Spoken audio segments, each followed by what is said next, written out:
মায়েরা বোনেরা, 8 রাশি পীরের মাজারে যারা আসবে তাদের কোনদিন আর মুনকার নাকির কবরে সওয়াল জবাব করবে না। যা বুঝে করবে, হাদিস নয়, কোরআনও নয়, বানানো গল্প।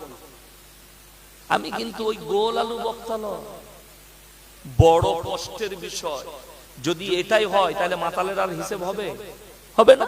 আমার কাছে বয়ান আছে, উত্তরপ্রদেশের একজন বেরেলভি বক্তা নিজেকে সুন্নি বলে বয়ান করছে कि सुनो अगर गौसे पाक का कोई मुरीद मर जाए, के বড় পীর আব্দুল কাদের জিলানীর কোন ভক্ত যদি মারা যায়, তার যদি কেউ মন থেকে তাকে ভক্তি করার যদি মরে যায় আর কবরে যদি সওয়াল জবাবে আটকিয়ে যায়, তো বড় পীর নিজে তার কবরে হাজির হয়ে সওয়াল জবাব করবে। জোরে বলুন না নাউজুবিল্লাহ। এর থেকে বড় তহমত আর কিছু আছে? আচ্ছা, নবীজির জন্য এরকম কোনদিন শুনেছেন যে লোকের কবরে হাজির হয়ে যাবে নবীজি? একটা হাদিস শুনেছি, কিন্তু আমি ওই জন্য এদের নাম রেখেছি গুটকা খোর আর জিলাপি হুজুর। কে রাগ করে জানি না, ওই জন্য নাম রেখেছি। মানুষকে গোমরাহ করছে। আমাদের দেশের অনেক লোক বলে হুজুর কার কথা শুনবো? আমার কথা শুনতে হবে। আমি আপনাদেরকে বুঝিয়ে দিই, এখানে সবজি বাজার কোথায় আছে? বাজার আছে মালতীপুরে। মালতীপুরে বাজারে আছে সবজি বাজার। আচ্ছা, সকালে গিয়ে আপনি কানা বেগুন কিনবেন না? ভালো দেখে কিনবেন না? দেখে কিনবেন। বেগুনটা কানা কিনে দেখবেন। টমেটোটা কিনলে পচা কিনবেন না ভালো কিনবেন? ভালো কিনবেন। আপনি মাছটা কিনলে পেটটা টিপে দেখে নেবেন না গলে গেছে? টিপে দেখে নিবে যে মাছটা যেন পচা না হয়। তুমি পচা মাছটা চিনতে পারলে, কানা বেগুনটা চিনতে পারলে, পচা টমেটো চিনতে পারলে, আর কানা হুজুর চিনতে পারোনি? সমাজকে ধোঁকা দিচ্ছে। যে বলছে নামাজ রোজা কিছুই লাগবে না, আমি জান্নাতে নিয়ে যাবো তোদিকে। যে বলছে যত পাপ করবি কর, আমার কাছে মুরগি নিয়ে আসবি, হাঁস নিয়ে আসবি, নাজরানা নিয়ে আসবি, পয়সা নিয়ে আসবি, আমি তোকে জান্নাতে নিয়ে যাবো। এইটা হচ্ছে কানা হুজুর। যদি বলেন কেন? কোরআন শুনেলেন, এক শ্রেণীর আলেমকে গিরবানটা ধরে আল্লাহ বিনা হিসাবে জাহান্নামে দিবে, গর্দনটা ধরে কিয়ামতে। এক শ্রেণীর আলেম। কোরআন খুলুন, সূরা বাকারা। ইন্নাল্লাযীনা ইয়াকতুমুনা মা আনজালাল্লাহু মিনাল কিতাব ওয়া ইয়াশতারুনা বিহি সামানান কালীলা উলাইকা মা ইয়াকুলুনা ফি বুতুনিহিম ইল্লান নার ওয়া লা ইউকাল্লিমুহুমুল্লাহু ইয়াওমাল কিয়ামাতি ওয়া লা ইউযাক্কিহিম ওয়া লাহুম আযাবুন আলীম। হে আমার বিশ্বনবী বলো, ওই সমস্ত মৌলবীরা হুজুররা ধরা পড়বে যারা আমার কোরআনের আয়াতকে লুকিয়ে দেয় নিজেদের পেট চালাবার জন্য। তারা নিজেদের পেটেতে আগুন ছাড়া আর কিছু ভরে না। এই সমস্ত মৌলবীদিকে কিয়ামতের দিনে আমি আল্লাহ কঠিন আযাবে মুবতালা করে দেব।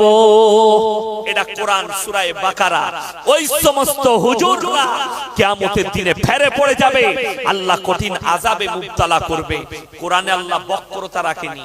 আপনি এটা মনে ভাববেন না। আমাকে যদি জিজ্ঞেস করেন কায়দা করে, হুজুর সুদটা কি, আমি আমার কথা নয়, কোরআনের কথা বলতে হবে তোমাকে। আল্লাহ কোরআনে বক্রতা রাখেনি। ওয়াহাল্লাল্লাহুল বাইয়া ওয়া হারামার রিবা। মুসলমান হারাম হালাল চিনতে পারে। হুজুর ইমাম সাহেবকে এসে বলেন, হুজুরকে বলেন, হুজুর দোয়া করছি, দোয়া কবুল হয় না। তোমার জানা আছে দোয়া কবুলিয়াতের প্রথম শর্ত আল্লাহ রেখেছেন, সেটা হচ্ছে হালাল খাবার, তবে দোয়া কবুল হবে। হালাল খাবার খেতে হবে, তবে দোয়া কবুল হবে। আমি একটা জলসায় বলেছি, আমি আল্লাহর কাছে দোয়া করি, আল্লাহ সুদখোরের টাকা যেন আমার মাদ্রাসায় না আসে। একজন লিখেছে তোর মাসে কেউ টাকা দিবে না। তো আল্লাহর কৃপায় আমার মাদ্রাসায় জলসা আছে সামনে 20 ফেব্রুয়ারি মঙ্গলবার। কি বুঝলে, অলরেডি 35টা গরু হয়ে গেছে, 40টা গরু লোকে দিচ্ছে। কালকে দিল্লি থেকে একজন গরুর টাকা পাঠিয়েছে আমাকে মোবাইলে, পিন্টু ভাই না। বোম্বে থেকে একজন ভাই 3000 টাকা পাঠিয়েছে, আমার কামরুল ভাই। আমার নিজের ভাইরা ভাই থাকে, সে বলে আমার একটা গরু দিবে, আমি টাকা পাঠাও, বলে 20,000 টাকার গরু কিনো। আমি তো চাইনি তাদের কাছে, আমি খালি আল্লাহর কাছে দোয়া করি যে আল্লাহ হালাল মাল ঢুকাও মাদ্রাসায়। মুসলমান হারাম হালাল চিনতে পারে। দ্বীনি শিক্ষার ফায়দা কি? অতটা ইলম হাসিল করতে হবে যতটা করলে হারাম হালাল বুঝতে পারে, দ্বীন আর বদ্দীন চিনতে পারে, শিরক আর বিদআত চিনতে পারে, বেঈমান কাফেররা যে জালটা ফেলিয়েছে জালটা বুঝতে পারে, জালটা বুঝতে পারে। আপনাকে বলে দিই, নবীজির হাদিস যেটা বললাম, পৃথিবীতে হারাম আওলাদে ভরে যাবে, তার একটা সূত্র শুনেছেন। মক্কায় যখন হজ হয় 40 লাখ হাজি। আমি কিন্তু হজ করিনি, দোয়া করবেন আল্লাহ যেন কবুল করে। বলুন আমি। এখানে হাজি সাহেব আছেন না নেই? হাত তুলেন। হাজি সাহেব কে আছে? মাশাআল্লাহ, একজন দুজন। ইনারা যখন হজ করতে গিয়েছেন, জিজ্ঞেস করুন 30 থেকে 40 লাখ হাজি, তার মধ্যে খালি 15 লাখ যুবতী বিটি ছেলে। বুড়ো বুড়ি গুলো বাংলাদেশ, ভারত আর পাকিস্তানের বুড়ো বুড়িরা হজ করতে যায়। ইন্দোনেশিয়া, মালয়েশিয়া, মিশর, জর্ডান, কুয়েত, কাতার, ইরান, আফ্রিকা সব যুবতী মেয়েরা হজ করতে যায়। তাদের সরকারের সাবসিডি আছে। এই বয়স্ক মেয়েরা যায় বলে এটা দোষের নয়। আমাদের দেশে হজ ফরজ হতে হবে, তবে হজ করতে, তাই না? ওই জন্য আমাদের বয়স হয়ে যায়, টাকা জমতে হয়, হজ করার মতো টাকা থাকতে হয়, যে উসুলগুলো আছে সেগুলো মেনে যেতে হয়, ওই জন্য আমাদের বয়স হয়ে যায়। চলুন, পৃথিবীর ইতিহাসে একটা বার করে নিয়েছো যে 1 বছর অমুক বছরে অমুক সালে একটা যুবতী বেটি ছেলে ধর্ষিতা হয়েছে? জোরে বলুন না সুবহানাল্লাহ। মক্কায় একটাও মেয়ে ধর্ষিতা হয়। তার কারণ কি জানেন? আমি বলি, ভারতের বিশেষজ্ঞরা বলছে যে ধর্ষণের জন্য দায়ী নারীদের পোশাক, তারা দাওয়াত দিচ্ছে।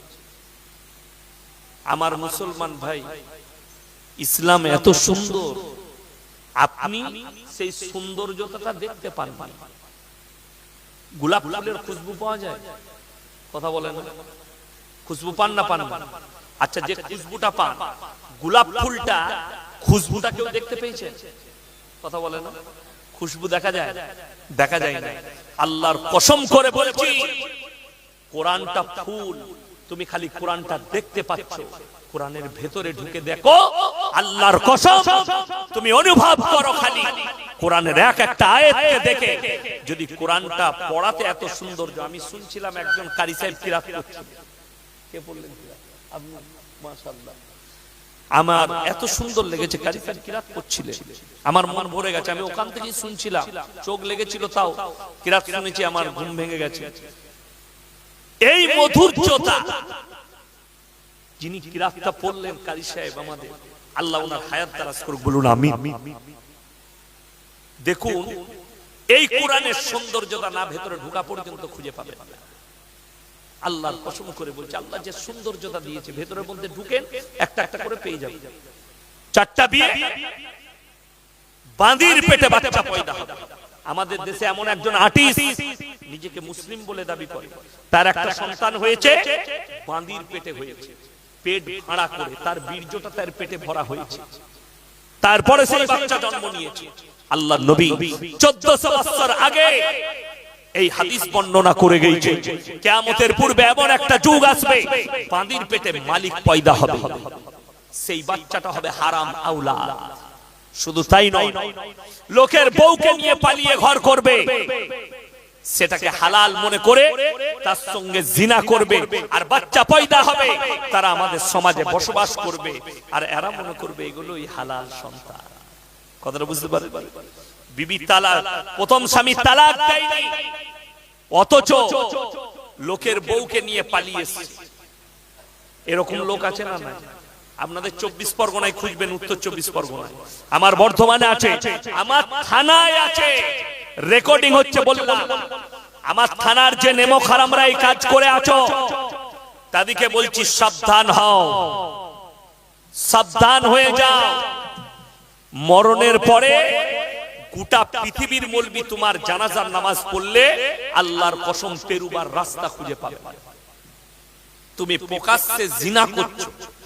প্রথম স্বামী যতক্ষণ পর্যন্ত তালাক না দিচ্ছে, ইদ্যত পালন না করছে, ততক্ষণ পর্যন্ত দ্বিতীয় স্বামী গ্রহণ করতে পাবে না, এটা ইসলাম। আপনারা জানেন স্বামী মরে যাওয়ার পরে, স্বামী ছেড়ে দেওয়ার পরে কেন 3 হায়েজ পর্যন্ত তাকে অপেক্ষা করতে হয়? 4 মাস 10 দিন ইসলাম কেন দিল? আমরা নয়, আমরা তো পালন করেছি, আমরা হুকুমটা মেনেছি। আর গবেষণা করেছে আমেরিকা, লন্ডন, ব্রিটেন, জাপান, জার্মানের বৈজ্ঞানিকরা। কেন কোরআনে 4 মাস 10 দিন বলা হলো? তারা যে সূত্র খুঁজে পেয়েছে, একজন বেঈমান কাফের ডাক্তার সেই সূত্র দেখে কালমা পড়ে মুসলমান হয়ে গেছে। জোরে বলুন সুবহানাল্লাহ। সূত্রটা কি? আমাদের দেশে দেখবেন ধর্ষণ হয়, হয় না? হয় না? ধর্ষণ হয়। এই অনেকজন ধর্ষণের কেস দিচ্ছে, আমাকে ধর্ষণ করেছে, এই করেছে, ওই করেছে। তাদের মেডিকেল চেকআপ হয় না? হয় না? যে ছেলেটা আমাকে ফোন করেছিল, বললে আমি হসপিটালে আছি। কেন? পুলিশে নিয়ে এসেছে আমার স্ত্রীর মেডিকেল চেকআপ। মেডিকেল চেকআপ করে ধরা পড়বে যে এর সঙ্গে মিলামিশা হয়েছে কিনা, মেডিকেল চেকআপ করে। আমার মুসলমান ভাই খুব ভালো করে বুঝবেন, ইসলাম এত সুন্দর। বেঈমান কাফেররা তারা দেখুন, একটা মেয়ের সঙ্গে যদি ধর্ষণ হয়, ডাক্তার বিশেষজ্ঞরা বলছে মিলামিশা করলে 3 মাস পর্যন্ত পুরুষের ভ্রূণটা স্ত্রী জরায়ুতে থেকে যায়। ক মাস বললাম? 3 মাস। এটা কিন্তু ডাক্তারদের পরামর্শ। ওই জন্য তার ভ্রূণটা পরীক্ষা করলে ধরা পড়ে যায় এর সঙ্গে ধর্ষণ হয়েছে কি। কথাটা বুঝতে পারেন? হ্যাঁ, আমি গুদা বাংলায় কথা বলেছি। আল্লাহর হাবিব সাল্লাল্লাহু আলাইহি সাল্লাম এই জন্য 4 মাস 10 দিন বললেন। কোরআনে বলা হয়েছে যখন স্বামী মারা যাবে কিংবা স্বামী ছেড়ে দিবে, তার স্ত্রী জরায়ুতে যদি ভ্রূণ থেকে যায়, 3 মাস পেরিয়ে গেলে ভ্রূণটা নষ্ট হয়ে যাবে। তারপরে যে স্বামীটা গ্রহণ করবে, তার যে বাচ্চা হবে, বাচ্চাটা দিদার কোনো জায়গা থাকবে না, বাচ্চাটা সেই স্বামীরই হবে। আগের স্বামী হবার কোনো প্রশ্নই নাই। জোরে বলুন সুবহানাল্লাহ। ভ্রূণ নষ্ট হয়ে যাবে, তারপরে বিবাহ করবে। ইসলাম, আল্লাহর নবী সাল্লাল্লাহু আলাইহি সাল্লাম বিজ্ঞান সমতুল্য কথাবার্তা বলে গেছে। চলুন আপনাকে বলে দিই, হারাম আওলাদ। আজকে দেখবেন টেস্ট টিউব, নতুন একটা সিস্টেম আমাদের সমাজে এসেছে। বিজ্ঞান পদ্ধতিতে ছেলে হওয়া, যাদের বাচ্চা হচ্ছে না, টেস্ট টিউব মেশিনের বাচ্চা, ভ্রূণ তৈরি করে, বাচ্চা তৈরি করে তাদের পেটে সিজার করে দেওয়া হচ্ছে। এখানে মুফতি একরামের কাছে দুটো ফয়সালা এসেছে। এক হচ্ছে যে মেয়েটার ভ্রূণ তৈরি করা হচ্ছে বাচ্চাটা, সেইটা স্বামীর বীর্যের সঙ্গে স্ত্রীর বীর্য দিয়ে করতে হবে, তবে জায়েজ হবে। না হলে ওটা হারাম বাচ্চা হবে। যদি অন্য মেয়ের বীর্য হয়, অন্য পুরুষের বীর্য হয়, তাহলে ওটা হারাম বাচ্চা, হারাম আওলাদ, শরীয়ত সম্মত। কথাটা বুঝতে পারেন? এটা ইসলাম জানা। আল্লাহ নবী সাল্লাল্লাহু আলাইহি সাল্লাম ইসলামে 4টা বিয়ে জায়েজ করেছে। তোমার স্ত্রী যদি বন্ধা হয়, তুমি দ্বিতীয় বিবাহ করো, দ্বিতীয় স্বামী, দ্বিতীয় স্ত্রী গ্রহণ করো। তার থেকে যে বাচ্চাটা হবে তোমার বংশ পরম্পরা চলবে। তোমার স্ত্রী এত অসুস্থ, ডাক্তারে নিষেধ করেছে স্ত্রীর সঙ্গে তোমার মিলন করা যাবে না, তোমার স্ত্রী মারা যেতে পারে, স্ত্রী জরায়ুতে কোন রকমের ক্ষতি হয়েছে, তাই তুমি মিলামিশা করতে পাবে না। ডাক্তারে নিষেধ করে দিলে যতদিন বাঁচবে মিলামিশা করতে পাবে না, তখন তুমি দ্বিতীয় বিবি গ্রহণ করো। জোরে বলুন সুবহানাল্লাহ। কিন্তু শব্দ রাখা আছে। আচ্ছা, আপনারা স্টেজের কেউ বলবেন না, আপনারা বলবেন, স্ত্রী কেউ যদি দ্বিতীয় বিবাহ করতে যায়, কোন মুসলিম যুবক, বইয়ের কাছে এজেন্ট নিতে হবে না? হবে না? ইজাজত কথা বলেন। যারা অবশ্যই নিতে হবে বললেন, তাদের ভুল জানা আছে, ইজাজত লিবার কোনো প্রয়োজন নাই। কথাটা বুঝতে পারেন? স্ত্রীর ইজাজত নিতে হবে না, বিনা ইজাজতে বিবাহ করতে পাবে। অনেক পুরুষরা মনে মনে করছে, ভালো হুজুরকে দাওয়াত দিয়েছিস, কাল কি করে নেব। না, বিনা ইজাজতে করতে পাবেন, কিন্তু আল্লাহ এক জায়গায় আপনাকে ফেরে ফেলিয়ে রেখেছে। কোথায়? দুটো বিবির মধ্যখানে কিন্তু শব্দ করে দিয়েছেন আল্লাহ। কি শব্দ বললাম? কিন্তু। যদি তোমাদের মনে মনে হয় দুটো বিবিকে সমান চোখে দেখতে পারবো না, তখন তোমাদের জন্য একটাই বিবি যথেষ্ট। যদি মনে হয় দুটো বিবিকে সমান চোখে দেখতে পারবো না। দুটো মায়েরা শুনে নেন, যাদের দুটো বউ আছে, বউ রেখেছে, একজনকে 500 টাকা দামি শাড়ি আর একজনকে 300 টাকা দামি শাড়ি, সে রেডি হয়ে যান, তাহাজ্জুদ গুজার হলেও কবরে গিয়ে কেলানি ছাড়া আর কিছুই পাবে না, মার খেতেই হবে, উপায় নাই। কাবা ঘরে নামাজ পড়লেও ফেরে পড়ে যাবে। দুজনাকি সুমা স্ত্রীর কাছে রাত্রে 8টা থেকে রাত্রি ধরলেন, না হলে 9টা থেকে রাত্রি ধরুন, 9 থেকে ফজর পর্যন্ত কয় ঘন্টা? আমি 6 ঘন্টা ধরছি, 3টে পর্যন্ত ক ঘন্টা? 6 ঘন্টা। 3 ঘন্টা একটা বিবির কাছে আর 3 ঘন্টা একটা বিবির কাছে। আর যদি বলে যখন দ্বিতীয় বউটা বিয়ে করেছি একটু ইয়ং পারা, তো আমি এর কাছে শুভ আপনার বুঝে করব, তো সে রেডি হয়ে যাও। তুমি যদি 5 বার হজ করো তো তোমার মার একটাও ভুঁয়ে পড়বে না, কেলিয়ে ফাটিয়ে দেবে কবরে ফেরেশতারা, আর কিয়ামতের দিনে আটকে যাবে। আমি এটা ইসলাম বলছি, গল্প বলিনি আপনাদেরকে, মাথায় রাখবেন। এইটা ইসলাম রুখে দিয়েছে। তুমি যদি দ্বিতীয় স্ত্রী গ্রহণ করতে চাও, জেনে রেখে দিবে, তোমার মনে যদি সন্দেহ জেগে যায় যে আমি দুটো বউকে সমান চোখে দেখতে পারবো না, তোমার জন্য একটাই বিবি যথেষ্ট, দ্বিতীয় করার কোনো রাস্তা নাই। জোরে বলুন সুবহানাল্লাহ। এরপরে যে বেঈমান কাফেররা বলছে মুসলমানরা চারটা বিয়ে করে 4টা বউ রাখে, আমরা 4টা বিয়ে করলে দোষ, আর শ্রীকৃষ্ণের 16,100 বিবি থাকলে দোষ নাই। কথাটা বুঝতে পারেন? আমাদের 4টা বউ হলে দোষ, শ্রীরামজির 4টা বাপ হলে দোষ নাই। আমি বলিনি, তোমাদের পণ্ডিতরা বলছে, তাদের বায়ানে রেকর্ড আমার কাছে আছে, আমি রেকর্ড রেখে দিয়েছি। এই জন্যই দলিলগুলো রেখে দিয়েছি, সব আপলোড করে যখনই কিছু বলবে হারাম করে দেখাবো, দেখ তোদের পণ্ডিতের কথা, আমার কথা এটা নয়। আমাদেরকে গালি দাও তা দেখি। আমাদের দেশে কিছু সনাতনী বোন বলছে এ আপনি বহিন কো নিকাহ করতে, আমরা নিজের বোনকে কেউ বিয়ে করি? কথা বলে না। তাদেরকে বলবো নেমো খারাপ। তুমি যদি কোরআন বুঝো আর পড়ো, বাংলা কোরআন একটা কিনে রাও, সেই অমুসলিম ভাইকে বলবো দিয়ে পবিত্র হয়ে কোরআনটাকে একবার খুলে দেখো, 4 পারা শেষ পৃষ্ঠায় হুররিমাত আলাইকুম উম্মাহাতুকুম ওয়া বানাতুকুম ওয়া খালাতুকুম ওয়া বানাতুল আখি ওয়া বানাতুল উখতি, তোমার মায়ের সঙ্গে বিয়ে করা জায়েজ নাই, তোমার বোনের সঙ্গে, যাদের সঙ্গে রক্ত সম্পর্ক। চাস্তো বোনকে বিয়ে করা কি জায়েজ আছে? রক্ত সম্পর্ক নাই, চাস্তো বোনকে জায়েজ আছে। ফুফুইতো বোনকে, মামাইতো বোনকে, আমরা ফুফুইতো বোনকে বিয়ে করলে আমরা দোষের ভাই বোন বিয়ে করছি, আর তোদের দেখিয়ে দেবো আমি মোবাইলে নিজের বোনকে বিয়ে করেছি, তোদের দেখিয়ে দেবো শাশুড়িকে নিয়ে পালিয়ে গেছে 24 পরগনা, অমুসলিম, আমি কোন ধর্মের নাম করব না, শাশুড়িকে জামাই নিয়ে পালিয়ে গেছে বহু বিটি ঘরে।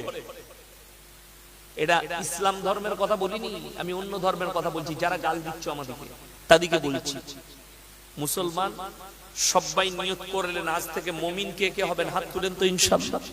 এই হাত তুলেন, জোরে বলুন ইনশাআল্লাহ। মুমিন হব।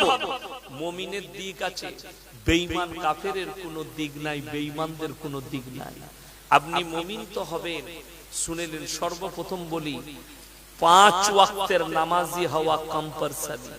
নবীজি বললেন যার নামাজ নাই তার মধ্যে ইসলাম নাই।